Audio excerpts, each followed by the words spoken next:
Hello, welcome back to our channel, Market Forecast and Investment. So I'm showing you here the chart of Converge. So I will teach you how to make a forecast using the Ichimoku cloud and the time theory to explain it briefly. So this read boundary here is the 25 trading candles after the last traded candle. So we have here the bearish candle on the Friday closing, December 12th. So it will give us a leading indicator on June 5, 2023. So this is a weekly candle, so every candle is composed of 5 trading days candles. So let's go back to the initial phase of the bullish candle where the price initiated a impulsive move. So I will teach you here. From this week we will set 25 bars onwards, and then we plot a line here.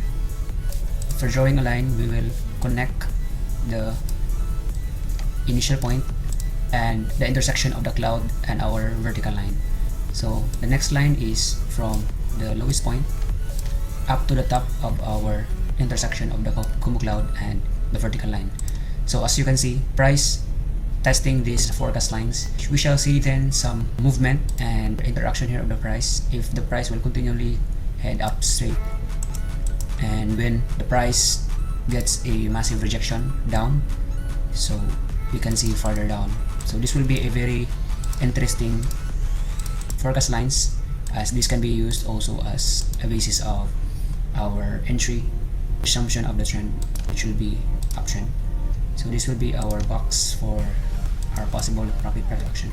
So to explain, this one is a 45-degree angle inclined upwards, and when price have made an impulsive action more than 45 degrees and this will be a good entry for the continuation, which will be over 75% of a possible growth in a matter of 25 trading days or on or before June of next year.